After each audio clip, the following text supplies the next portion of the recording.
Podcast, podcast do Carmão Amaya Martins e Medeiros, Sociedade de Advogados. Esse é o terceiro episódio da segunda temporada do nosso podcast. O CMMM-Cast tem a proposta de trazer informação apresentando assuntos jurídicos relevantes de forma leve e acessível. Eu sou Rodrigo Lopes, apresentador do CMMM-Cast. E hoje eu conto com um reforço especial aqui do nosso sócio Rafael Palanque, nosso gerente da área de negócios em direitos creditórios, Diego Vaz. Bom dia, Rodrigo. Prazer estar aqui. Obrigado pelo convite e tenho certeza que vai ser um bate-papo bacana. Valeu. Vou fazer uma breve apresentação aqui antes da gente passar para a apresentação do nosso convidado especial. Sou um dos advogados aqui do escritório, coordenador jurídico e associado do escritório. Sou professor de Direito Empresarial, Prática Jurídica Civil e Oratória da Universidade 9 de Julho e membro efetivo da Comissão de Direito do Mercado Financeiro do IBRADEMP, Instituto Brasileiro de Direito Empresarial. E os nossos convidados internos aqui, que vieram para me dar um suporte para esse podcast, devido ao assunto e devido também às suas atribuições aqui no escritório, Dr. Rafael Palanque, que é sócio, responsável pela área de direito bancário, recuperação de crédito, recuperação judicial, extrajudicial e falências. É graduado pela Universidade Presbiteriana Mackenzie e pós-graduado em direito empresarial pela Fundação Getúlio Vargas. Tem especialização em direito penal e empresarial pela PUC de São Paulo e é membro da Comissão de Direito Bancário da OAB de São Paulo. Obrigado, Rodrigo. Sempre uma honra participar aqui do podcast. Honra é minha, sempre. Dr. Diego Vaz é gerente da nossa área de negócio de direito creditório e recuperação de crédito. É especialista em recuperação de crédito empresarial e bancário. Tem técnico em módulos específicos de comunicação e negociação pela Fundação Getúlio Vargas e atualmente cursa um LLM em Direito Empresarial pelo IBMEC. Bem-vindo, Vaz, mais uma vez. Obrigado, Rodrigo. Obrigado pelo convite. É um prazer estar aqui. Bom, eu vou me permitir aí chamar como chamo carinhosamente de Rafa e Vaz aqui no escritório. E agora eu vou passar para o nosso assunto do dia e na sequência apresento o nosso convidado mais que especial, um amigo de longa data. Hoje nós vamos falar sobre cooperativas de crédito, um assunto que é bastante intrigante, tem diversas peculiaridades. Nós vamos trazer aqui para vocês hoje, em detalhes, contando um pouco da parte histórica, enfim, passando sobre vários pontos que são polêmicos. E nós convidamos aí um cara que é especialista master no assunto, o cara fala disso há muito tempo. Tive o prazer de dividir aí cadeiras na especialização de Direito Empresarial na Escola Paulista de Direito com o Dr. César. Ele também é advogado, é sócio do Prates Garcia Costa Advogados Associados, é especialista em Direito Empresarial, Direito Cooperativo e Direito do Terceiro Setor. É coautor do livro Direito Cooperativo, Temas Contemporâneos, pela editora Noesis.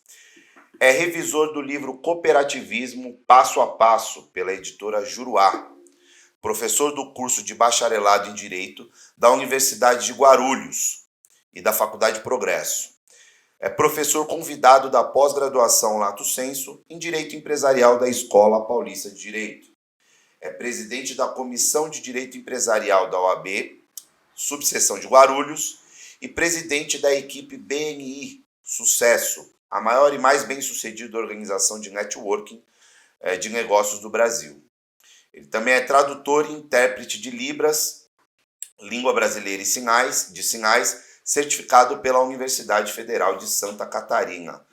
Dr. César, professor e meu amigo, seja muito bem-vindo. Obrigado por aceitar o nosso convite, por vir aqui nos prestigiar, vir tomar um café com a gente, bater esse papo com a gente. Você que é uma referência nesse assunto, acompanha o teu trabalho há um tempo aqui, depois que nós nos formamos na pós, na especialização à distância. Enfim, é uma honra recebê-lo. Passo a palavra a você para as suas considerações iniciais. Bom dia, Rodrigo. Bom dia a todos. Bom dia. É uma honra é minha estar aqui hoje, ser convidado para participar do podcast de vocês. Tenho acompanhado, acompanhado o seu trabalho aqui também no escritório e queria que você estendesse os meus agradecimentos a todos os demais sócios, colaboradores aqui do Carmão Amaya. Fui muito bem recebido, desde a recepção. Então, grata satisfação mesmo estar aqui. Agradeço a deferência de tantos predicados. A gente se conhece há um tempo e eu também o acompanhando nessa distância, né? Acho que o distanciamento também da pandemia aliviou um pouco mais, né? Mas fico muito feliz de ver onde você também tem chegado e galgado espaços aí, tanto no mercado jurídico, nas faculdades, universidades. É uma honra estar dividindo esse podcast com você hoje. Poxa, a honra é minha, cara. Imagina. Fiquei muito feliz de você prontamente aceitar o convite. Já começamos a falar ali e já alinhar tudo. Cara, espero que a gente ainda tenha... A gente tem, com certeza, muitos outros assuntos para tratar. Perfeito. Esse episódio de hoje, ele é bastante especial porque, primeiro, nós tivemos uma surpresa. A gente começa a gravar podcast, né? É uma coisa que a gente começou a desbravar aqui no escritório. Poucos escritórios fazem isso, né? Gravamos alguns episódios que tiveram uma baita de uma audiência, um pouco por conta do assunto, um pouco por conta do convidado. Enfim, a gente vai testando, vai vendo o que vai acontecendo. E em uma reunião com o cliente mencionou o nosso podcast, disse que ouviu, falou, pô, vocês precisam falar mais disso aqui, né? Eu quero que vocês gravem um episódio falando sobre cooperativa de crédito e tal. Pô, é verdade. Óbvio que a gente tem que seguir uma pauta, a gente grava um podcast por mês, tá? A ideia é ter um podcast por mês e a gente intercala assuntos que são mais técnicos, mais jurídicos, traz outros assuntos que também se comunicam com o mercado jurídico, como forma de informar mesmo, como forma de levar para o cliente ou para os advogados do escritório, para os estagiários, as experiências, né? O primeiro episódio é a história do escritório, a gente conta toda uma história de empreendedorismo que é bonita pra caramba no nosso escritório. Esse ano a gente faz 14 anos em setembro, então já tem aí uma estrada boa percorrida. Enfim, então isso trouxe pra gente, pô, vamos fazer, mas eu falei pra eles assim, logo que eles me falaram, eu participei dessa reunião, falei, eu tenho cara pra esse podcast. Tem cara para esse podcast. Aliás, ele já estava na minha lista de convidados, mas tem que ser ele para falar sobre isso. Pô, na hora que eu falei, já, beleza, então vai atrás disso, traz ele para falar com a gente, que vai ser um prazer receber.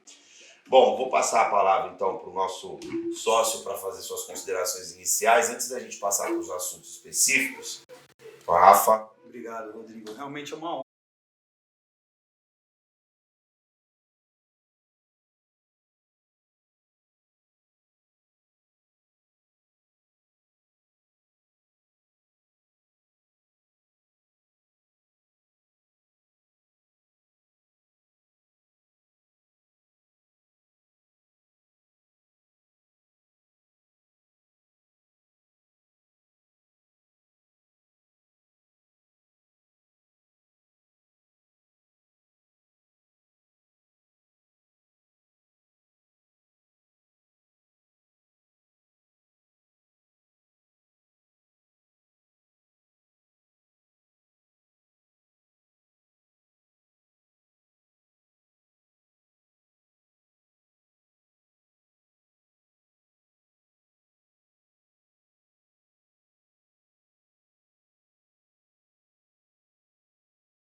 Da economia e de famílias, né? Então, assim, a gente sabe da importância rural, principalmente, né? Na agricultura do nosso país, né? Mas em outros setores, que muitas vezes, né, as pessoas pensam no cooperativismo muito relacionado à agricultura, né? Isso. Mas se o professor puder explicar um pouquinho disso, da história e do momento que a gente se encontra hoje no cooperativismo no Brasil, acho que é um bom começo para nosso encontro aqui. Bacana, Rafael. Eu sempre gosto de trazer a temática do cooperativismo, principalmente para disseminar conhecimento, né? Porque em que pese a gente ter, dentro do nosso sistema, do nosso ordenamento jurídico brasileiro, o cooperativismo, né, como dentro das nossas legislações há mais de 100 anos, né, mas parece um tema muito novo, recente. Né? Parece que a gente começou a falar de cooperativismo ontem, pelo baita desconhecimento que os operadores do direito têm, principalmente os magistrados, com todo respeito, todas as venhas, né?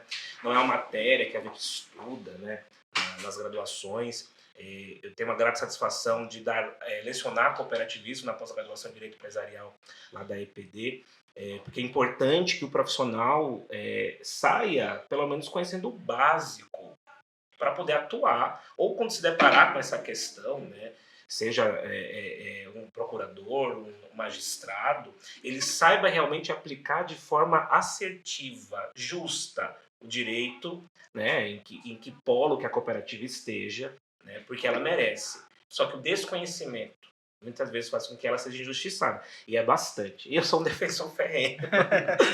Né? A gente tem enfrentado algumas batalhas no Poder Judiciário, é uma batalha hercúlea, né? Porque há um desconhecimento, mas vamos aqui tentar elucidar o máximo que puder. Agradeço as venhas do professor, mas também sou muito aluno, também estou aqui para aprender com vocês e vamos fazer uma troca muito boa. E falar de histórico de cooperativismo, a gente tem um modelo econômico, que aí, se eu for falar, né, de história mesmo, antes da Inglaterra, a gente fala que o próprio Jesus Cristo na Bíblia tinha um modelo de cooperação para implementar, empreender, né? Quando ele tinha ali os discípulos, 12, né, que partilhavam tudo, partilhavam as coisas em comum, né, dividiam, né, produziam ali algumas situações e compartilhavam, havia uma troca, né? Cooperativismo está ali, né? O cooperativismo está na essência do associativismo.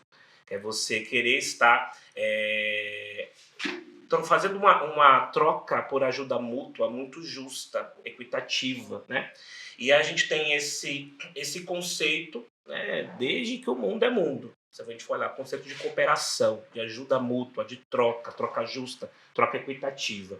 Só que o primeiro modelo de cooperativa, como a gente conhece hoje, né, esse modelo societário, né, constituído por um documento jurídico, né, ele surge realmente na Inglaterra, com os pioneiros de Rochdale, né, que é uma cidade na Inglaterra, os probos pioneiros, como os livros de cooperativismo histórico comentam, né, 1800, eles montaram uma cooperativa de consumo, né, para poder adquirir produtos, insumos, na verdade, para suas produções de forma mais barata do que eles adquiriam, né, no mercado comum. Então, a primeira cooperativa nesse modelo, nesse entendimento que a gente tem hoje, no modelo societário, né, documentado, trazendo direitos e deveres, né, dos sócios, dos cooperados, enfim, ela surge nesse modelo, nesse movimento.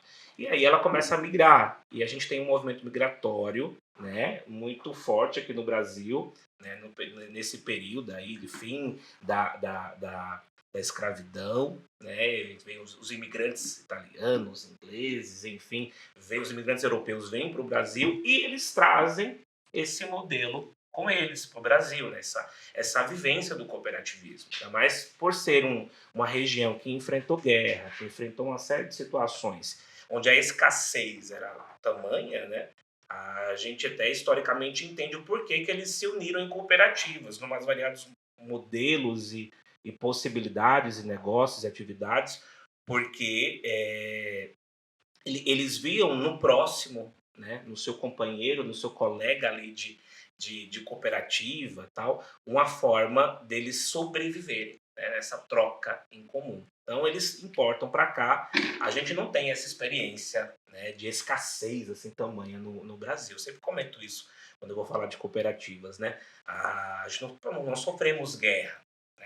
Há algumas guerras civis que participamos, no Paraguai, a guerra ali pelo Acre, tudo bem. Mas a gente não enfrentou, né, tão forte como a Europa. Então, talvez essa ausência da gente ter essa percepção da escassez, não que a gente não tenha dificuldades, né? A gente sabe que existem regiões aqui no Brasil que sofrem bastante, mas essa questão histórica, né, social, de não perceber isso, talvez isso que o modelo que foi trazido para cá ele não fosse implementado tão fortemente como é na Europa, nos países né, do continente europeu, de onde o modelo cooperativista surge, né?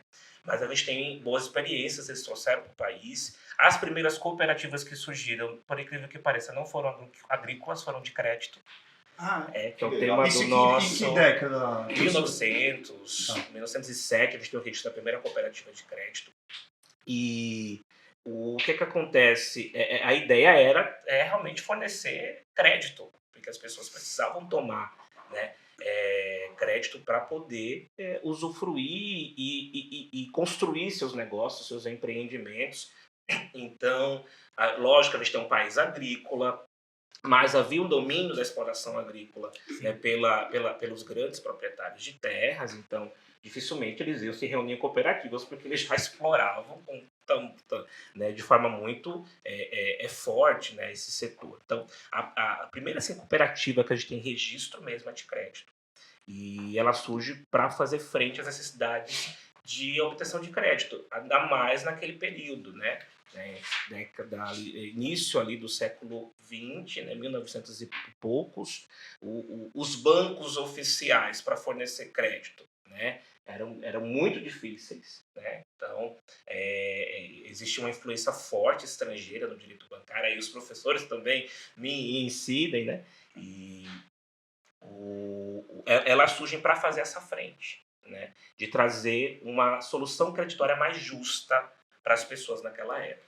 Até E aí, pela essência, né, professor? Que era os trabalhadores cooperando entre si de forma a gerenciar e proporcionar isso, e aí, de repente, afastando dos grandes bancos. Então, é uma coisa histórica que a gente é uma traz na questão bagagem. Né? histórica. E aí a essência do cooperativismo é essa, é ajuda mútua. E aí, baseado em alguns princípios, né? Você tem o olhar no associado, né? O foco da cooperativa é trabalhar aquele que está dentro, né, da sua organização interna. Ela não quer, não está preocupada com o mercado em si, em explorar fortemente o mercado com a obtenção de lucro. Lógico, hoje a gente avança, né, são anos, né, a gente avança nessa questão de entender o posicionamento delas no mercado, mas a cooperativa em si ela tem um olhar muito mais voltado internamente. Para o seu associado, para o seu cooperado, para trazer justiça econômica para ele, porque esse é o modelo, né? E aí não é fazendo apologia a sistemas econômicos, mas a cooperativa ela vem para fazer um equilíbrio entre o capitalismo mais severo, entre o socialismo utópico e trazer um modelo de empreendimento onde você tem uma justa distribuição da riqueza, mas sem deixar de olhar para o olhar econômico, o viés da propriedade, a defesa da propriedade, né, da defesa do capital, do dinheiro, porque apesar dela não acumular riqueza, né, em si a cooperativa como instituição, mas ela tem o objetivo de trazer riqueza para o seu associado, para o seu cooperado.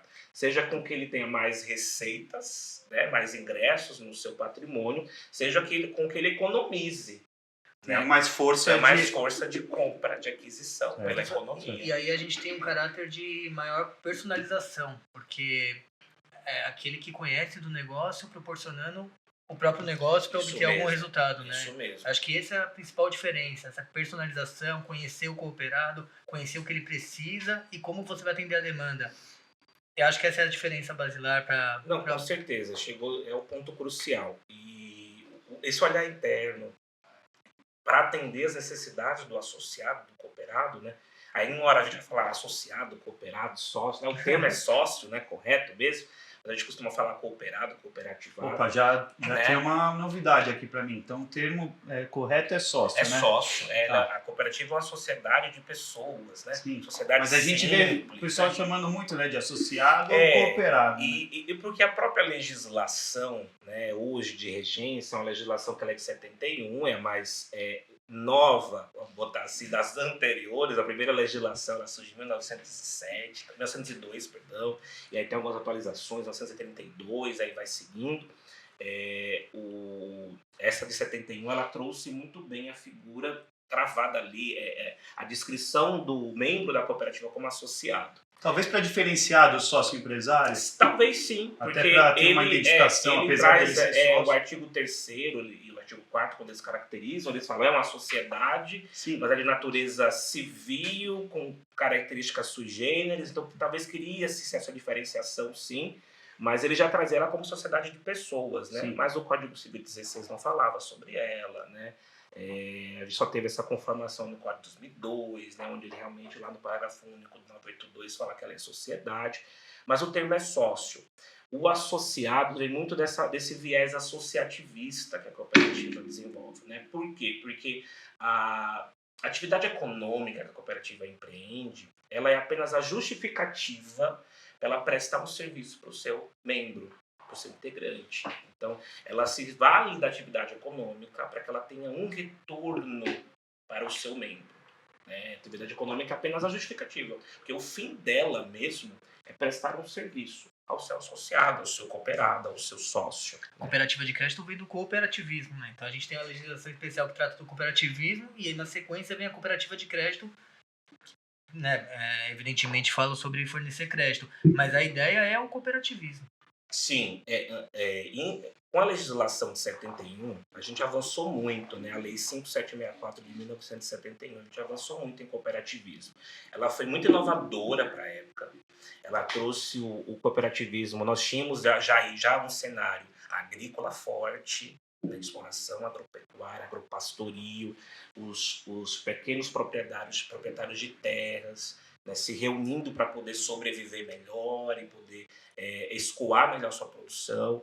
E também os médios, e hoje já vê os grandes reunidos também em cooperativas, porque se entendem nesse modelo como uma forma realmente de atender às suas necessidades.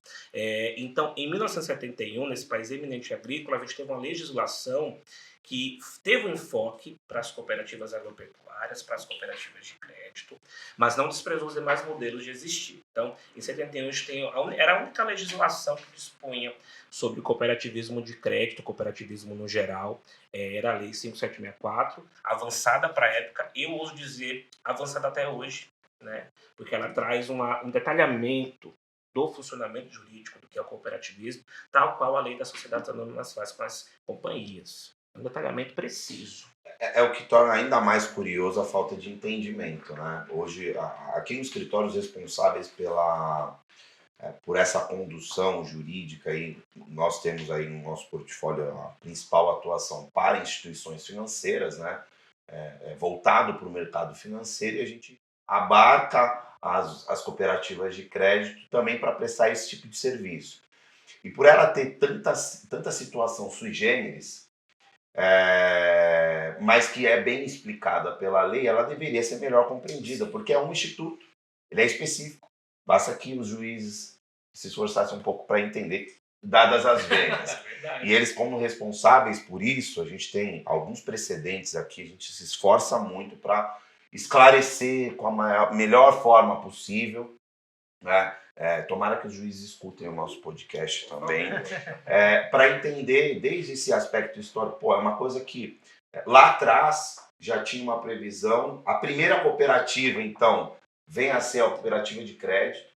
Hoje nós temos de uma forma mais clara aí, né, as cooperativas de crédito, que são muito grandes, elas continuam atuando nesse modelo econômico aí de negócio.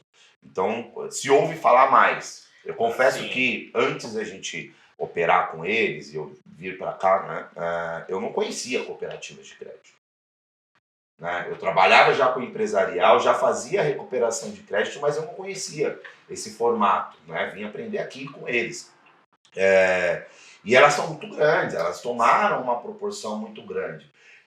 Mais um motivo para que tivesse um esclarecimento maior, porque realmente causa uma insegurança jurídica muito grande, especialmente quando a gente fala de recuperar crédito. E as cooperativas de crédito em si, elas vêm no movimento do setor agropecuário. Tanto é que em 71 a gente tinha muito cooperativa de crédito mista, né? Na verdade, cooperativa agropecuária mista com fornecimento de crédito. Então, a própria cooperativa agropecuária era também cooperativa de crédito. Era uma mistura. Depois houve a necessidade de segregar isso, até para os viés regulamentatórios da atividade. Né? A principalmente a financeira, né? Sofre ali as consequências da atividade creditória, financeira. Então, tinha que ter um olhar mais específico. Vamos segregar aqui as atividades, né? Não vai poder mais existir essa cooperativa mista, né? Agrícola com cessão de crédito, que a gente chamava assim, e as cooperativas de crédito passaram a ter uma conformação específica, né?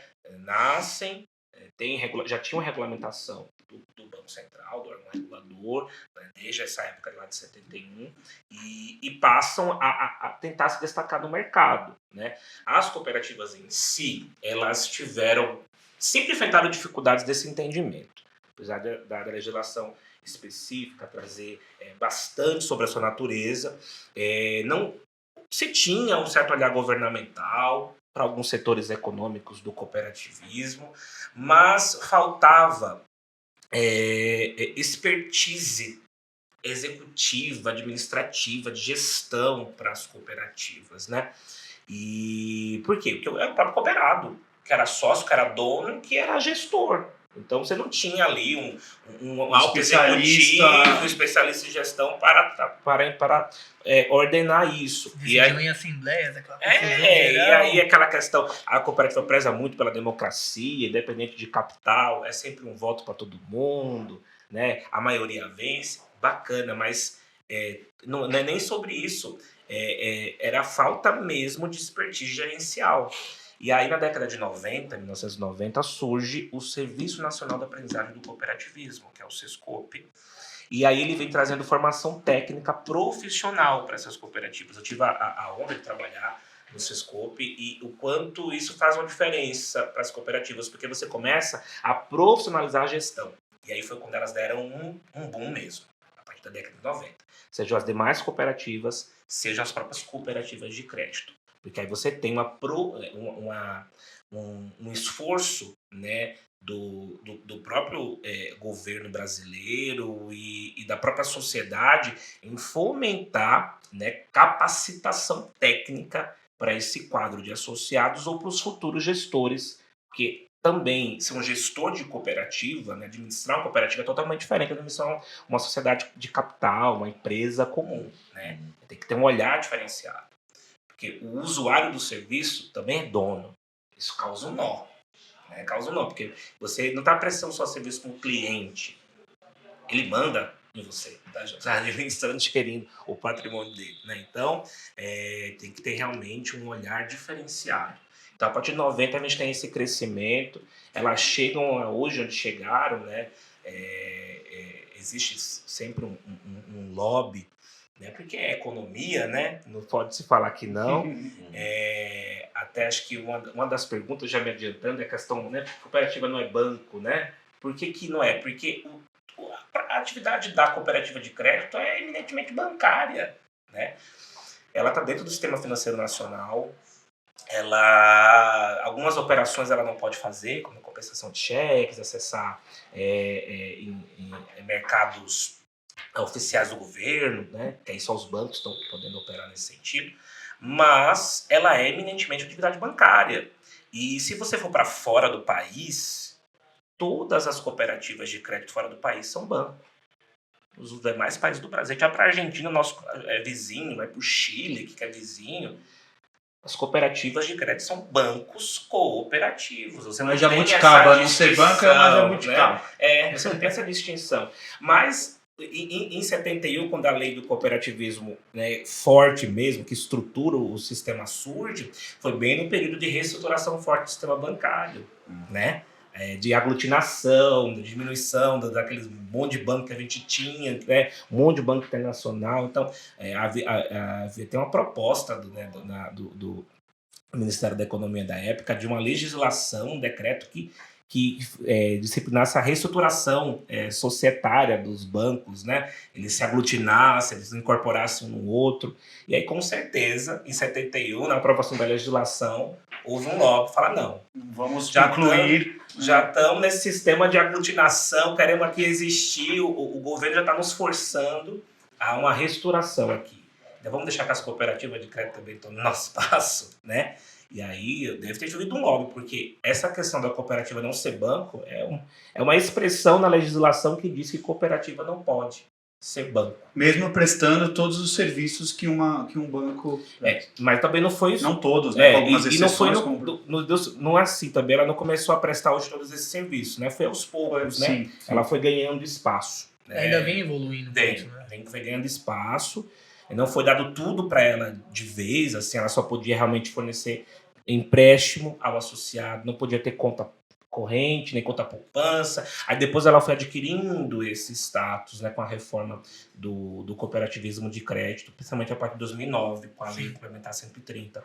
Mas houve um lobby ferrenho, né, para que as cooperativas não pudessem ser banco. Até porque elas forneciam esses créditos com condições melhores. Muito mais justas, porque elas não têm um viés lucrativo, né? a cooperativa em si, a cooperativa de crédito, o foco dela é economizar para o associado, para o cooperado. E volta a Economizar para ele. personalidade. Então, as taxas são menores, né, do que as praticadas no mercado. Não tem outra forma de olhar.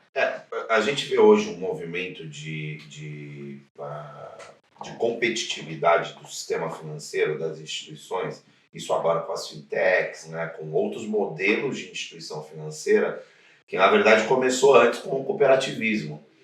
Eu vejo de forma positiva a competitividade no fornecimento, concessão do crédito, porque realmente no Brasil nós temos uma concentração da atividade financeira muito restrita, né? E hoje em dia tem se expandido mais essa possibilidade de concorrer, até pessoa física hoje pode fazer um empréstimo. E eu acho que esse movimento de abrir a concorrência trouxe para o cooperativismo um destaque de crédito, um destaque maior hoje. Com certeza. Você falou um pouco aqui da parte histórica, um pouco, não, bastante, na verdade, trouxe de forma bastante abrangente, até falando sobre esse momento em que a informação ou a educação da atividade do cooperativismo foi fundamental, né, para esclarecer, para profissionalizar a atividade. Acabou entrando já aqui na forma reguladora, nas leis que a gente, enfim, tem hoje, que trata especificamente do assunto. E aí uma coisa que eu já queria até, para que a gente informasse a nossa audiência, pode haver cooperativa para qualquer tipo de atividade econômica? Pode. Não existe nenhuma A legislação... existe uma restrição, né, que eu não concordo, porque está muito também dentro dessa questão do lobby, né, que é a questão da operação de seguros, né? As cooperativas são vedadas a operar com seguros, né? Há uma vedação, a própria Superintendência Nacional de Seguros Privados, a SUSEP, ela proíbe, né, uma proibição, e a gente vê as cooperativas operando aquelas modalidades ali igual as associações de proteção veicular. Algumas cooperativas acabam operando nisso porque elas não podem operar com seguro. Então, se hoje existir a atividade vedada, seria atividade bancária, de ser banco, operar tal qual um banco opera, né? E a atividade de seguros, as cooperativas têm essa vedação. Apesar das grandes seguradoras espalhadas pelo mundo serem cooperativas. Porque o princípio do seguro é o mutualismo. Sim. É você fornecer a proteção mesmo para o teu próximo quando você não precisa dela. Mas quando você precisar, você está ali. Tem um recurso que todo mundo foi ali desembolsando, mas aquele montante quando eu preciso eu uso. Uma similitude aí no conceito, né? É mutualismo, é ajuda mútua. Sim. Na essência do seguro. Seguro. Então, as seguradoras fora do país são cooperativas, quando vem para cá, tem que virar sociedade anônima. Tudo bem, não tem problema nenhum. Né? Mas a gente se pergunta por quê, né? Se a essência é o mutualismo, e fora elas já operam como cooperativas, é que elas são obrigadas a ter a natureza jurídica específica, talvez para atender questões regulatórias, a gente entende, mas eu vou muito mais pelo viés do lobby. Porque se fosse operar seguro realmente em cooperativa, elas iam estar como as cooperativas de crédito. Ganhar mercado, porque está na essência essa mutualidade, né? De poder operar realmente com ajuda mútua. Haviam outras que eram impedidas e foram... Sim, são várias, né? E a SUSEP faz um trabalho muito de fiscalização, né? Principalmente se hoje aquelas associações de proteção veicular, né? Elas fazem um esforço ali de se diferenciar muito do seguro, né? Elas produzem ali os documentos, os estatutos, fazendo. Eu não sou seguradora, eu ofereço uma ajuda ali coletiva para se o seu carro tiver problema, tal, não olho tanto sinistralidade, enfim, porque elas não podem ser seguradoras. Então, algumas cooperativas que também operam nesse sentido fazem um esforço sobrecomum para se diferenciar, porque a SUSEP fica em cima e, óbvio, com toda a razão, se há essa vedação, ela é um órgão regulador, ela tem que fazer a sua atividade. Nada contra. Mas eu acho que a gente podia avançar. Eu estou cooperando com o meu sócio, não sou segurador. Então, mas eu acho que a gente podia avançar nesse sentido e mudar esse entendimento e permitir todas as atividades. Porque quando a legislação, em 1971, que é a Lei 5764, ela vem definir o cooperativismo, como a gente tem hoje nesse modelo, ela fez diferente de todas as demais. As demais legislações, elas traziam hipóteses possíveis de cooperativas. Então, trazia no texto mesmo. A de 32 trazia lá. Só pode ter cooperativa disso, disso. Já tinha crédito, já tinha água, etc. A de 71, não. Ela fala assim, a cooperativa pode operar qualquer objeto que se permita se operar no modelo econômico. Porque a gente tem uma forte alternância da economia, uma forte alternância social. E prezando pelo modelo de liberdade econômica, livre iniciativa que já existia naquela época, mesmo principiante, mas já tinha esse ideal, e não podia proibir ela de operar em qualquer mercado. Então ela não pode. Existia mais nessa época, na verdade. Né? Verdade. O mercado existia mais nessa época. Verdade. E aí a gente tem esse modelo de cooperativa podendo atuar em qualquer atividade econômica possível, menos banco e segurador. Legal. Perfeito. Bom, passo aí a bola para o Vaz para fazer o item 3 agora, Vaz, do nosso script aqui, para o doutor professor César. E aí a gente vai passando para as próximas questões, porque se a gente deixar esse assunto aqui, a gente Nós fica vamos estourar o tempo, com certeza. Porque eu acho que a essência do negócio aqui, essa parte histórica, vocês foram muito felizes na elaboração disso, é a parte que mais interessa para explicar o momento que a gente vive hoje. É o que eu acabei de dizer. A gente tinha um modelo de livre mercado muito mais sólido no passado, quando tudo isso aqui foi feito, né? Que nós não teríamos essas discussões hoje, por exemplo, de insolvência, posso exercer o direito, não posso. E aí tudo que veio depois atrapalhou o livre mercado. São os problemas que a gente vai chegar daqui a pouco. Legal, Vai chegar lá. Nesse item 3, o que a gente procurou separar aqui, professor? Um pouquinho sobre a sistemática, a operacionalização da cooperativa de crédito. Então a gente falou um pouquinho da história do cooperativismo, de como surgiu a cooperativa de crédito, e a gente chegou em como ela está operando hoje. E aí, professor, eu vou até pedir licença para a gente se estender um pouquinho quando a gente for falar da operacionalização das cooperativas de crédito, para falar da evolução que a gente tem, né? A gente sabe que acabou de ter uma grande impulsionamento, né, depois do Covid-19, então o governo olhou para a cooperativa e falou, olha, antes era segregado, né, o cooperativo cuidava daqueles seus cooperados, dos seus sócios, naquele segmento específico, hoje não. Hoje é visto um sistema financeiro amplo, a SNCC, né, o Sistema Nacional de Cooperativa de Crédito, está regulamentando cada vez mais, então se o professor e doutor puder explicar um pouquinho mais para a gente, falar um pouquinho da SNCC, que eu acho que precisa ser explicada para todos, que não é tão conhecido assim, mas que vem ganhando espaço, né? Bacana. E aí vamos focar no cooperativismo de crédito para a gente poder ficar mais claro e até traçar um panorama, né? Então a gente tem em 71 a nova legislação, a mais moderna frente às demais anteriores e que regula até hoje o modelo em caracteres gerais, que é a Lei 5764 de 71. Lá, a cooperativa de crédito já tinha um viés, um olhar sobre a necessidade da sua regulamentação por operatividade financeira. Ela vai evoluindo, surge o SESCOP, que é o Serviço Nacional de Aprendizagem de Cooperativismo. A gente tem um programa, que é o RECOP, que ele surge junto com o SESCOP, né, que é de revitalização dessas cooperativas. Então, as cooperativas estavam muito endividadas, as cooperativas agrícolas, que é de onde surgem as cooperativas de crédito, assim, com bastante pujança e força, né, pela necessidade de tomada de empréstimo para produção, etc. Então, esse programa revitaliza essas cooperativas e as cooperativas de crédito começam a andar, né, sozinhas, porque já não podiam mais estar no guarda-chuva, não podiam mais dentro da cooperativa agropecuária. E a gente tem esse princípio aí realmente de regulamentação sobre o olhar da atividade creditícia que ela desenvolve, né? E aí o Banco Central brilhantemente começa a regular, né? E fiscalizar. E é necessário, porque isso faz com que ela também possa ganhar forma, né? Porque se deixa solto, se deixa correr solto, não haveria segurança para o associado, para o cooperado. Tá aqui, não tem regulação nenhuma, quem garante que o meu dinheiro, meu capital, meu patrimônio, a poupança que eu tenho aqui depositada está garantida, né? Afinal, para formar uma cooperativa de crédito, os cooperados têm que depositar uma poupança inicial, né? Para dali começar a trabalhar o fornecimento de crédito.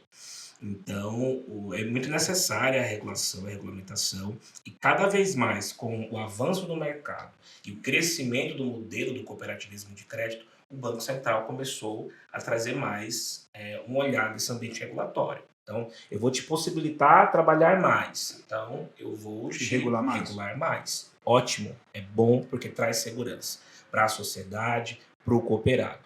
E a gente tem um momento muito importante, que é em 2009, com a aprovação da Lei Complementar 130, que ela cria o Sistema Nacional de Cooperativismo de Crédito, realmente, com toda essa força, trazendo o cooperativismo de crédito para esse cenário não de destaque, mas de dar o seu lugar merecido dentro do sistema econômico nacional, desse modelo bancário e sistema financeiro.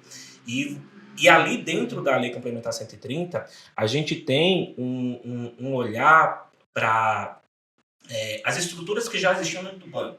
Estruturas de governança, de compliance, necessidade de segregar o patrimônio da gestão, porque havia muito conflito de agência nas cooperativas, né? Porque o dono estava na gestão. Então vamos segregar, vamos implementar os modelos, as boas práticas de mercado de governança, para que de fato nós tenhamos uma atividade econômica, creditícia aqui, creditória, enfim, que ela possa ser desenvolvida de forma plena, sem que a gente tenha necessidade de ficar ali sofrendo ações, sanções e interferências desnecessárias, intervenções necessárias, né? E a Lei 130 ela foi muito feliz, essa lei complementar. Ela foi, inclusive, revista agora pela 196, né, a Lei Complementar 196, ampliando, né, a força e trazendo algumas respostas que a gente precisava, principalmente de questão de natureza jurídica. E as cooperativas em si, elas, desse ambiente regulatório, dessa pungência toda, elas conseguem aí, né, oferecer um serviço de total qualidade para o cooperado. Então, esse destaque da publicação da Lei 130, né, olhando para essa questão da governança, do compliance interno, de você realmente estar competindo, né, na sua estrutura, né, de organização interna, de fato com os bancos, os grandes bancos, que são que ela ganhasse mais espaço e mais força, né? Perfeito. E o grande diferencial é que o associado ele participa do resultado, né? O sócio ele participa do resultado. Participa das decisões, primeiramente, né? Tudo ele é participado, né? Então, as assembleias gerais, né? Nós temos a obrigatória, que é a Assembleia Geral Ordinária, que vai reunir os cooperados para quem administra essa cooperativa de crédito preste contas da sua gestão, né? Eu sou filiado da cooperativa de crédito, então hoje, inclusive, eu participo à distância, né? Essa pandemia que a gente passou fez com que as cooperativas pudessem também estar dentro das assembleias digitais, semipresenciais, enfim, como as outras sociedades. Então, a gente participa, a gente tem acesso, a gente tem informação clara ali de tudo que está acontecendo, quais são as próximas estratégias da cooperativa. A gente pode votar, posso dizer não concordo, né? Por mais que, se eu não ganhar, que a democracia vence, mas eu posso dizer não. Então isso é muito bacana, né? Essa prestação de contas totalmente democrática que as cooperativas elas fornecem. E isso é um diferencial, né? Quando a gente fala de realmente diferenciar as dos bancos em si, dos grandes bancos, é essa questão de permitir com que o membro ele possa também participar diretamente da decisão. Não é só o capital que está ali, né? Ele vota, ele tem poder de vetar. E lógico, né? O resultado é que vai dar os caminhos, mas a garantia da participação. Mas porque é o dinheiro dele também, né? Para você, a diferença, uma das grandes diferenças para os bancos é que para você entrar na cooperativa, você deposita lá uma poupança porque você está participando daquela reunião, né? E é até por isso que você depois exerce poder de decisão. Sim, né? Com certeza. Até quando, de repente, e aí depois a gente vai entrar no próximo tópico, né? Mas só dando um spoiler aqui sobre recuperação de crédito, quando um determinado cooperado passa a ser inadimplente com aquela cooperativa, até mesmo essa decisão de persegui-lo, de como os atos que vão ser tomados, eventual acordo, deságio, passa por uma decisão mútua também. É claro que tem um corpo diretivo hoje, graças à organização, né? Sim, e aí, Já é para entrar nesse Sim, tema? acho que a gente pode Então, até vamos lá. pra gente Manda bala. Quando a gente fala de cooperativas, a gente tem que também lembrar que é uma sociedade de pessoas, sociedade simples, e vai existir o princípio da affect societatis, né? Dependendo do tamanho, Independente né? do tamanho. Sim. Intenção de você ter um objetivo em comum com quem já está lá para poder ingressar, e você permanecer com esse objetivo em comum. Quando a gente fala de cooperativa de crédito, o objetivo em comum é você possibilitar o acesso ao crédito de forma democrática, mas também você, que está tomando esse crédito enquanto cooperado, você continuar contribuindo para que esse crédito continue girando da cooperativa, né? Que é continuar ali fazendo a quitação, a adimplência das prestações pecuniárias que a cooperativa te forneceu. E aí, quando o cooperado, e aí fazendo assim uma análise muito fria, né, ele descumpre isso, ele perdeu, né? Essa intenção desse objetivo comum, ele perdeu essa affect societatis. Então, quando acontece isso, para mim, ele já rompeu com o liame fundamental que une a cooperativa, que é justamente esse ato cooperado, essa necessidade que a cooperativa tem de operar como seu sócio, utilizar a atividade econômica apenas como uma justificativa para sua finalidade principal, que é trazer um olhar para esse cooperado, um auxílio, atender a sua necessidade.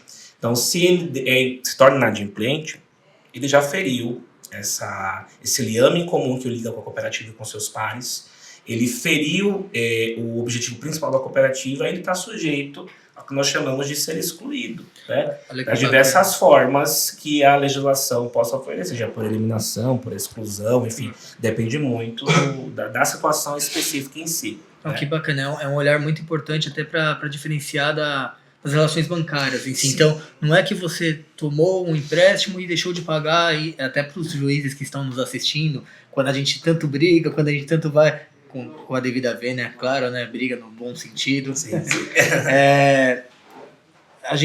O que a gente quer destacar, como o professor muito bem ensinou agora, é mais do que você tornar-se inadimplente, você deixou de cumprir uma obrigação. Você rompeu o liame do cooperativismo. Então a gente volta na história do cooperativismo. Sim. E de como vem caminhando a essência da operação. É isso que a gente procura destacar, não é isso? E é necessário, porque ela opera de forma totalmente e diferente do banco, do mercado comum. O banco está só querendo a sua parcela de lucro. A cooperativa ela quer continuar existindo. Existe um conceito de cooperativismo que é o conceito de sociedade de uso. Cooperativa é sociedade de uso. O cooperado ele é sócio utente, ele usa a cooperativa, mas ela tem que ter perenidade, ela tem que permanecer atuante, porque existe uma coletividade de pessoas, se ela é uma sociedade de uso, que tem que poder usar. Então essa cooperativa não pode acabar, porque o cooperado ele descumpre esse dever obrigacional, que não é apenas a tomação no caso cooperativa de crédito, a tomada do empréstimo. É o dever de continuar contribuindo para que a cooperativa exista. E na cooperativa de crédito, a depender do seu tipo, né, existe a plena, a clássica, a capital empréstimo, então algumas operam com algumas situações, mas a principal sobrevivência da cooperativa é a adimplência do cooperado, a operação dele com a cooperativa. Senão ela não permanece como sociedade de uso, ela não tem perenidade, então ela morre. E aí a sociedade perde. E o sócio que descumpre, ele pode ser excluído. Deve ser excluído. Lógico, a cooperativa vai entender, tem um olhar, assim, o que aconteceu, né? Oferecer ali as opções ali de poder quitar essa inadimplência, né? Operar, continuar operando com a cooperativa, não vai jogar fora também, assim, né? Mas, como eu falei, falando friamente, exclui, tem que ser eliminado, porque ele descumpriu com a regra dos seus pares. Aí sim, nesse caso, sob pena de vulnerar ali a própria função social da cooperativa. Totalmente. Essa é a minha teoria, claro, do que eu olho de cooperativismo. E do que a gente lê, do que a gente tem, é você realmente distorcer o modelo. Atividade banco puro e simples, né? Banco na sua forma, na sua estrutura regulamentada, etc. É efetivamente obter lucro por meio da concessão de crédito. Isso está muito claro e é saudável. Sim. Vem a cooperativa de crédito competir e tem um modelo de negócio e quem toma empréstimo é o seu sócio. Ele basicamente pega uma fatia da instituição, usa e devolve. Ponto. Isso mesmo. Se ele deixa de cumprir isso, ele, consequentemente, além de ser excluído, como qualquer sociedade, tem que ressarcir, reparar o dano. Ponto. Tá claro. E aí eu acho que isso explica do porquê que ele não é um consumidor, né? Exato. Isso. Exato. Não, e daí até porque existe até uma ferramenta jurídica e processual que muitas vezes a gente opera que o associado ainda tem algum valor ali, algumas cotas presentes, é facultado à cooperativa, nesse momento de inadimplência, exercer o poder sobre essas cotas que ele tem. Sim. Por quê? Porque é da cooperativa. A cooperativa precisa continuar existindo, precisa prestar contas aos demais então é faculdade da cooperativa. Pode haver esse desconto. E aí acho que é muito importante, talvez até vocês que atuam nessa área, né, de recuperação de crédito em si, a cooperativa ela foi feita para operar como associado, com cooperado. O artigo 79, que disciplina o ato cooperativo, ele deixa bem claro, né, que a relação cooperativa ela não é comercial, né, ela é uma relação associativa mesmo, para operar com o seu quadro, com o seu corpo de membros, não importa a prática de mercado, porque o olhar dela não tá lá querendo lucrar em cima do que o cooperativado, que o cooperado ele adquire por intermédio dela. Mas sim, através desse cooperado, ajudando com o adimplemento, enfim, continuar operando, desenvolvendo seu trabalho, seu viés enquanto instituição social, principalmente para o seu quadro de membros, né? E aí, quando há algum desvio, né, porque eu só posso operar com o meu cooperado. Se há algum desvio, se eu opero com não cooperado, por exemplo, por cargas d'água do que aconteça, né, é difícil nas cooperativas de crédito isso acontecer, mas é uma justificativa que eu trago para explicar por que a cooperativa ela não tem atividade de consumo. Quando há um desvio, o resultado desse desvio, se eu operei com um não cooperado, ele é tributado, diferente do resultado do cooperado, que não é, ele é tributado, e o seu excedente após o tributo, ele é obrigatoriamente colocado dentro de um fundo, que se chama Fundo de Assistência Técnica Educacional e Social, a gente chama de FATS, né? E esse fundo, ele existe para prestar assistência técnica para o cooperado. A cooperativa só pode usar em benefício do cooperado, ela não pode distribuir riqueza. Mas só para explicar para o pessoal aqui, hoje a cooperativa de crédito, ela pode fazer uma operação com não associado. Pode, as plenas. Banco as Central, cooperativas Banco plenas Central podem. permite. Isso, permite, né? Porque hoje a gente tem uma caracterização plena, clássica, capital empréstimo, Sim. né? Então as cooperativas plenas, elas podem operar com não associados. Sim. Aí esse resultado Tem que ser destinado a esse fundo. tem que ser destinado a esse fundo. Então ele vai e corrige a distorção. Sim. Então, Sempre trazendo o sócio como final. Como, então, se ela só é constituída para prestar serviço para o seu membro, para o seu sócio, né? E se há uma distorção, não deveria, aconteceu, está fora do modelo, o retorno excedente após tributação, após compensação de despesas, ele compõe um fundo para prestar serviço para o associado. Perfeito. Então, corrigiu, tá tudo certo. Não tem operação. Talvez relação de consumo com esse cliente, que é um cliente, não um Sim, sócio, com a cooperativa, exista porque ele não está na posição de sócio. Exista. Sim, vai lá para alguma conta no caixa da cooperativa, Sim, né? Há relações, né? Mas há correção no final das contas. Tá. A própria lei corrige essa distorção, porque o fim dela é trabalhar como associado, para que não tenha realmente relação. Ele não é cliente. Ele não é cliente. Ele adquiriu um acordo, né? Assim, um modelo contratual em si, né? De vontade de estar naquele modelo e, pela ajuda mútua, contribuir consigo mesmo e ajudar os demais. Legal. Então não é relação de consumo, né? Não, Só para não ficar é claro, pra relação gente de bater. consumo. Passando para acho que é o último tópico aqui, né, da nossa, sobre a mudança que teve na recuperação judicial, né, professor? Isso. Entrar na polêmica. Que estamos aí numa, né, Mais uma insegurança jurídica no Instituto da Insolvência. exato, né, a gente como tem... sempre. Você pode explicar um pouquinho para a gente dessa questão, né, da questão do artigo que prevê, né, a exclusão dos créditos de cooperativa ali, né, do concurso que a recuperação judicial existe na recuperação judicial, e dessas divergências, né, que estão existindo na jurisprudência hoje em dia, né, que ainda não É normal, né, quando uma lei sai, Sim. de qualquer forma, Sim. ela ser maturada pela jurisprudência até chegar numa consolidação e a gente ter mais segurança jurídica. Mas no caso a gente tem um artigo que é claro a respeito e que as interpretações, né, vão conduzindo aí de formas diferentes. Se o doutor puder Sim. tratar um pouquinho do tema e a gente debater esse nosso último tópico antes das conclusões e considerações com finais. certeza. O modelo cooperativista para essa natureza civil, ele sempre teve como viés de liquidação, de solução da atividade, o Instituto da Insolvência Civil, né?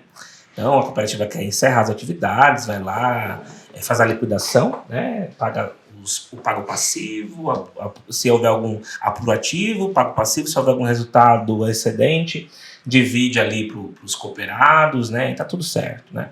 E aí dissolve, né? Ela nunca teve assim acesso de fato a esse instituto falimentar, por mais que, se a gente for ler o projeto de lei, né, que dá origem, foi de lei 93, o originário, e a exposição de motivos desse projeto de lei originário que dá origem à lei de falências, né, sem as alterações recentes, né, a gente já tinha lá que o autor, me foge o nome aqui à mente, mas o autor do projeto, o autor da justificativa, ele queria que a lei de falências ela abrangesse as sociedades de natureza civil que desenvolvessem atividade econômica, já pensando nas cooperativas, né? Então, existia lá a permissão. Isso avançou, saiu, né? Porque a cooperativa, por mais que ela seja uma sociedade simples, de pessoas, né? Até pelo seu grau de companização que ela alcançou hoje, ela se assemelha às grandes companhias pela sua gestão moderna, arrojada, questões de governança, compliance, assim, e afins. Ela está muito próxima desse viés da empresarialidade. E aí tem uma teoria que está se falando muito, né, que a gente sai da teoria dos atos de comércio, na teoria da atividade empresarial, a gente tem que estar na teoria agora dos agentes econômicos, teoria do agente econômico, que é aquele indivíduo, apesar de não ser considerado empresário, porque falta ali o viés lucrativo para completar toda a teoria da empresarialidade, mas ele tem interesse em superávit.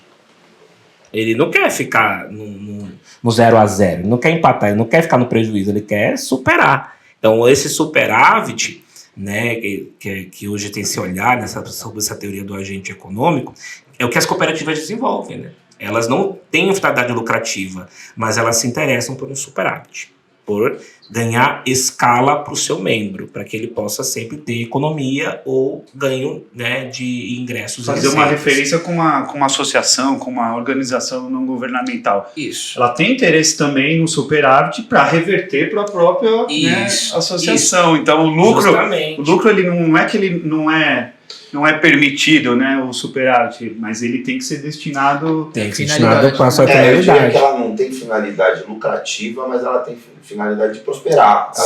Ela quer se manter como uma associação, como você usou como exemplo. Ela quer se manter como uma associação sólida, que continua prestando a sua atividade, vamos supor que seja uma associação que cuida de crianças, enfim. Ela quer continuar cuidando de crianças. Para isso ela precisa ser prosperar. Né? Sim. A cooperativa, qualquer que seja a finalidade, é mais fácil a gente pensar no rural sempre, né? Ali aquelas propriedades que produzem em menor escala, mas elas vão se compondo de vários cooperados, né? Sócios. Sócios, melhor. E toma uma proporção maior. Ela quer continuar prosperando para que aquilo se expanda.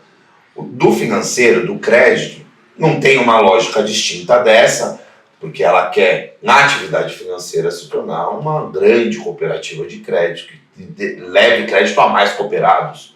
Sim. E atingir resultado. Por mais que esse resultado não signifique lucro, né? Sim. Por intermédio de uma atividade econômica.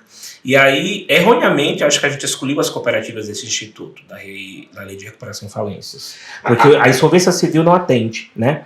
E aí, e a gente tem cooperativas hoje que, se elas saem do mercado, né, porque não tem essa Instituto da Recuperação, né, como as empresas têm, não vão se reorganizar, porque elas oferecem mão de obra, atuam na sociedade, tem mão de obra que trabalha para ela, tem pessoas que dependem da cooperativa também, então ela deveria estar dentro do Instituto, hoje ela não está, né? E aí a gente só tem a cooperativa... Ela pedir a recuperação judicial. Ou até decretar falência, porque esse Instituto da Liquidação da Insolvência Civil mata o associado, o credor não recebe nada. Mas a instituição financeira em si, ela tem a hipótese de liquidação e falência pelo Bacen, né? As cooperativas de crédito, não, elas vão operar o Instituto da Liquidação de Solução. Não vão operar com a falência em si, o Instituto Falimentar. Elas são vedadas, né? A única cooperativa que pode hoje se valer da Lei de Recuperação e Falência são as cooperativas médicas, né? Então, fazendo as Unimedes, né? Que a gente tem que ter um modelo aqui em mente. Então, porque elas operam no plano de assistência à saúde, né? Tem uma questão, né, de mercado, né, carteira de pessoas, tem uma proteção, então elas se valem, as demais não, inclusive as cooperativas de crédito. Mas que hoje, né, eu vou falar assim, é difícil um banco falir, porque tem todo o fundo garantidor, tem todos os sistemas de garantias que o Banco Central oferece, mas se ela vier a entrar nesse processo de que a despesa, o prejuízo é maior que a receita e vai decretar seu encerramento, ela não pode se valer, né, a sua insolvência não pode se valer do Instituto da Lei de Recuperação e Falência, só as cooperativas de crédito. Então, essa alteração ela vem confirmar isso, né? Por mais que eu seja crítico e acho que elas deveriam se valer desse instituto. Hoje, até então, as decisões judiciais que a gente tinha, né, algumas cooperativas tentaram, por exemplo, a recuperação judicial, enfim, e algumas decisões de primeiro grau até forneciam. Aí a subida das instâncias, STJ vinha, né, tomava na cabeça, não era permitido, né, não era aplicável, porque a legislação não atendia, apesar de, se olhar para a história, seria plenamente possível, né? E aí, nessa recente legislação, né, se confirma isso, primeiramente, né, só tem a cooperativa médica podendo se valer da lei. Como credora, isso já na posição de credora? Não, você não, diz? se valer do próprio instituto. Da insolvência, já estou pulando lá para frente. Se valer do próprio instituto da recuperação e falência, né?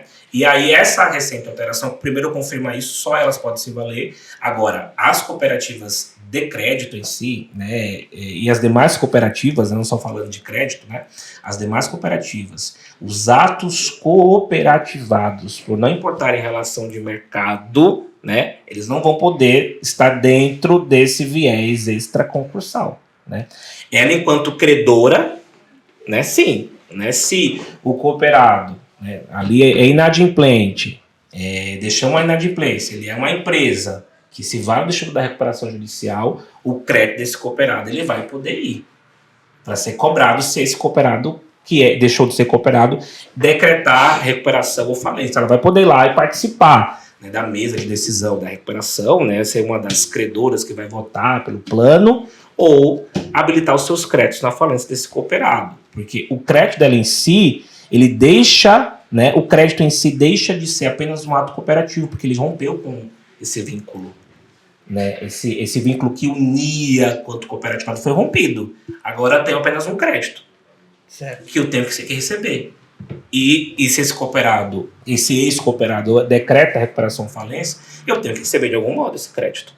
Não faz sentido eu não poder recebê-lo, né? Professor, aí a gente então olhando para a Lei 11.101 de 2005, quando houve a recente reforma, essa reforma trouxe, uma das inovações dela, o parágrafo 13º do artigo 6º, que diz que os atos cooperados, praticados entre cooperativa e cooperado, e aí a legislação trata como cooperado, né? Como sim. A alteração traz associado, né? Cooperativas e associados. Isso, perfeito. Diz que seria extraconcursal este crédito, né? O que, de certo modo, aí vai depender muito de cada recuperação judicial. Sim. Mas, a despeito, né, para quem está assistindo a gente, vai falar, pô, mas a cooperativa não vai poder ir lá votar na Assembleia. Por vezes, isso pode ser um benefício, porque ela pode continuar perseguindo seu crédito de forma extraconcursal, ela não se submete ao universo da recuperação judicial. Mas, enfim, o parágrafo 13º, ele diz que seria extraconcursal.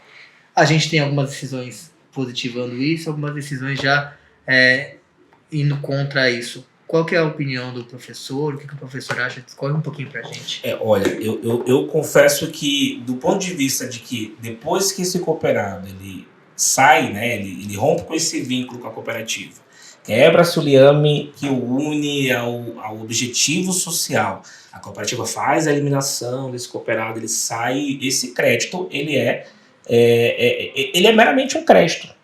Não é mais um crédito cooperado. Ele sim tem resultado de atividade cooperativa, né? Tem todo esse conceito enquanto aquele cooperado estava dentro. Ele saiu, ele virou um crédito comum, como qualquer outro. O meu entendimento é que ele deveria poder, e deveria poder ser perseguido dentro de um sistema, né, de concurso de crédito, concurso de credores normalmente. Né? A legislação, óbvio, né, traz essa vedação. Né? E talvez entendendo que a cooperativa poderia ter outros mecanismos para se valer dessa recuperação desse crédito, porque as ações, né, de recuperação, enfim, mas o olhar que está se dando é que a relação ainda existe cooperativa-cooperado, mas não existe mais.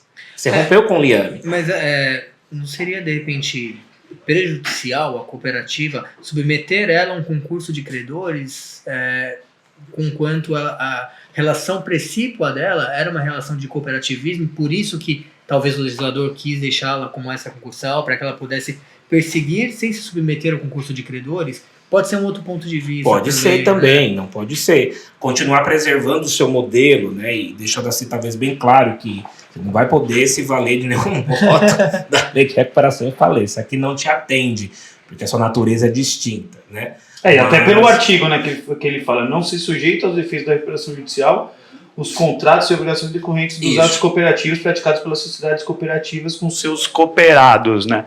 Então, assim, ele não faz, a lei não traz nenhuma exclusão com relação às cooperativas de crédito, somente com as cooperativas médicas, né, de saúde. Isso, até as cooperativas de crédito estão lá falando, exceto as cooperativas de crédito, lá no início, né? Exato, né?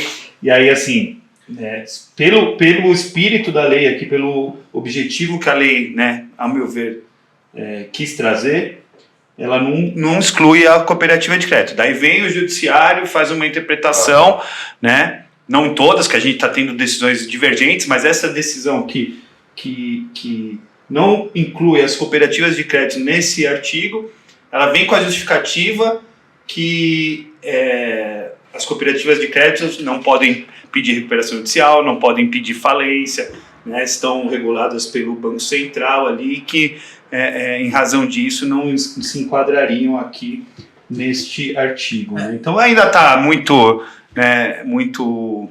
obscuro, né, como é que o judiciário vai consolidar esse entendimento, mas fato é que o artigo ele não especifica, né, e a partir do momento que ele especifica com uma das cooperativas que é a médica, porque ele não incluiria a de crédito nesse rol, né? Há um desacerto, né, na verdade, do legislador, enfim, e excluir totalmente a cooperativa, porque ela desenvolve uma atividade econômica, a maioria delas tem um alto grau de companização, a sua estrutura se assemelha a grandes companhias. Você, talvez o legislador, nesse olhar de limitação, né, olha, não, por conta da sua natureza, sui generis, etc., perde de entender que ela desenvolve também um trabalho preponderante para a manutenção dos mercados. Né? Se ela está fora, a gente tem um caráter eminentemente competitivo, concorrencial somente. Você não olha também para o viés de que ela baliza, traz equilíbrio a essa relação de competição ferrenha que existe no mercado. Né? Então, acho que precisa, sim, um olhar da legislação e o judiciário, né, no ativismo judicial é o ator principal para corrigir essas distorções também. Né? Eu acho que vale um ponto só aqui de distinção, tá? Estou vendo vocês falando um pouco. Esse artigo aqui, essa inclusão, é o novo 49º nesse ponto, né? Uma coisa eu acho que a gente tem que separar o impedimento das cooperativas de utilizar-se do Instituto da Insolvência para o seu benefício. Ela pode entrar em crise e esse Instituto, por exemplo, da recuperação pode ser bom para ela se recuperar, se soerguer, fazer um plano. Mas não é essa é a parte em que ela é a parte insolvente, a devedora. né, pejorativamente dizendo, a devedora. E aí, pensando para o lado dela, credora, que aí é saudável para a cooperativa, aí é o ponto que ela está na ponta forte. Sim. A gente sabe que a insolvência em si é um processo bastante complexo e que quando a cooperativa é credora, ela se submeter aos efeitos da recuperação judicial ou de uma falência é ruim. Então, teve até um veto presidencial desse artigo especificamente, né? Que depois foi revertido. Isso. Eu acho que esse ponto em que coloca ela na qualidade de credora com um privilégio, ou seja, ela é extraconcursal, ela recebe fora, sem se submeter a nenhum efeito da insolvência, eu acho que esse é um ponto positivo para as cooperativas. Eu acho que talvez esse ponto o legislador acertou de você ter um crédito pela sua natureza a essa concursal. Eu acho que aqui tem mais a ver com garantia. Quando a cooperativa entregou o crédito para você, você está se valendo agora do Instituto da Insolvência, você pode cortar a fila e ir direto no devedor para receber. Excelente. Você sabe, Rodrigo e professor César, eu já tive cliente que me ligou e falou, olha, Diego, eu tenho aqui, você me disse, né, a lei fala que eu não sou banco, eu não posso ser banco. Então, por que na hora que a empresa entrou em recuperação judicial, eu tenho que ir lá me equiparar aos bancos para esse concurso de credores, para ficar alocado na mesma classe de credores? Ora, se eu não sou banco, eu não sou banco. Então, eu me permito cobrar de uma forma diferente porque eu tinha essa relação, esse liame de cooperado, de sócio. Ele, entre aspas, né, com o perdão da palavra, talvez seja exagero, ele traiu a sociedade. Exato. Então eu estou indo atrás do patrimônio da minha sociedade. Eu não estou nem falando que eu quero dinheiro dele, não quero ratear recursos. Eu quero ir atrás do patrimônio da minha sociedade. Então eu não quero me submeter ao concurso de credores. Eu acho que... e aí quando o cliente me diz isso, eu falo, olha, o senhor tem toda a razão. Com certeza. Esse olhar é muito importante. Que bom que vocês têm. Eu sou um perseguidor ferrenho da equiparação das coisas também. Né? Então, assim, acho que a cooperativa ela precisa... se você vê na legislação alienígena, estrangeira, você tem um outro tipo de tratativa para o Instituto, respeitando as peculiaridades do associativismo. Né? E que a gente tem de legislação dentro do nosso ordenamento jurídico nacional é sempre trazendo, talvez, a cooperativa como uma... com diferenças que mais contribui para esse desconhecimento, uma visão pejorativa do modelo, do que facilitam, né, o seu entendimento, falando, olha lá, ela tem um modelo distinto, porque ela opera um fim social, mas ela está aqui, ela é igual a todos os modelos econômicos para fins de mercado. Né? Mas sim, faz muito sentido você ter esse entendimento de que não sou banco. Então, se eu não sou, eu tenho minhas limitações, então meu crédito também deveria ser habilitado de outra forma, para poder realmente eu não ter que me submeter a um concurso que eu iria ficar no prejuízo. Porque quando esse cooperado tomou de mim... Exato. É mais ou menos aquela garantia que para o banco, aí pensando em banco, mas só fazendo um paralelo, para o banco, a natureza da prestação desse crédito tem uma garantia que dá segurança de recebimento. Se ele descumpre, eu não posso entrar nessa fila. Para a cooperativa, acho que é mais ou menos isso. É o lance da confiança, é a relação da confiança. Olha, eu, cooperativa, você associado, nós temos uma relação. Essa relação foi quebrada, essa confiança foi quebrada. Se você pediu insolvência, eu vou direto ali em você e quero a minha parte de volta, continuo tocando aqui minha operação. Legal. Eu acho que ainda vai gerar debate, está avançando, porque o cooperativismo está crescendo cada vez mais. A gente tem agora um projeto-lei de alteração, de novo, que está tramitando, o 27 de 2020, então eu acho que ainda vai dar bastante... Vai dar bastante pano para manga, como diz o Matuto. Que seja para melhor, né? Porque o legislativo, assim, ele pode ajudar muito, mas ele pode atrapalhar muito mais, né? Dá medo demais. A lei, se ela... E o mais impressionante, só para matar esse ponto aqui, é que esse artigo especificamente vetado, depois aprovado pelo Senado, inclusive o Senado fez um ajustezinho para não ter que voltar para a Câmara dos Deputados, aprovou com esse texto. O texto é claro. Esse texto não deveria caber muita interpretação. Isso é o que causa mais desconforto na atuação. É o que o Dr. Vaz falou. Na hora de explicar isso para um cliente, que para o nosso negócio é a recuperação de crédito, Porque eu preciso mostrar que quanto mais seguro ele estiver, e no nosso caso aqui falando de cooperativa, Sim. ele se calçou de toda a segurança que essa relação dele tem. O que ele quer de volta é manter a operação dele. É aquilo que a gente estava falando antes. É manter sustentável a operação dele. Eu, como cooperativa, não quero distribuir lucro, não quero competir com bancos, com outros bancos. Eu quero continuar minha atividade de cooperativa, de crédito. Eu só preciso que essa atividade continue funcionando. Se eu começo agora a ter nenhum privilégio no recebimento e toda essa relação é quebrada, e o judiciário vem e ratifica isso, aí vai viabilizar. Eu acho que e aí a explicação, toda a justificativa tem que partir desse pressuposto. É um ato cooperativo, é o artigo 79, a distorção é corrigida por... Então, assim, para mostrar que há flagrantemente uma relação de cooperação, não operação de mercado. O mercado é só a justificativa para atingir esse fim. É porque eu preciso manter a confiança dos demais cooperados que estão ali alocados. Então hoje o Rodrigo Limitada ele não está mais conseguindo contribuir com a nossa cooperativa aqui, mas nós três ainda estamos na cooperação. Eu preciso manter a cooperativa viva e preciso manter a confiança dela para que eu consiga abarcar mais cooperados. E aí só um dado de como a cooperativa vem crescendo, o cooperativismo cresce cada vez mais. Não tenho os números atualizados, mas a última vez que eu olhei, a gente tinha cerca de 4.880 cooperativas no Brasil, para vocês terem uma noção de como isso está se expandindo cada vez mais. Eu não sei os números atuais, mas é bem próximo disso aí mesmo. Só no estado de São Paulo são mais de 1.000 cooperativas. Caramba. Só no estado de São Paulo. Sim. Então, é muita cooperativa atuando nas mais frente de mercado e cooperativa de crédito também, dos mais variados modelos. É lindo. Eu sou um defensor ferrenho. E até porque impulsiona o sistema financeiro, né? Se em dado momento histórico era visto com um olhar meio diferenciado de que, olha, a cooperativa... Não, a cooperativa, ela impulsiona, ela traz recursos, ela traz possibilidades para aquele indivíduo que de repente não teria condições em outro... Pelo core business do negócio mesmo, né? Então eu acho que a cooperativa, ela impulsiona o sistema econômico nacional como um todo. Não sei se o professor concorda. Concordo plenamente. Bacana.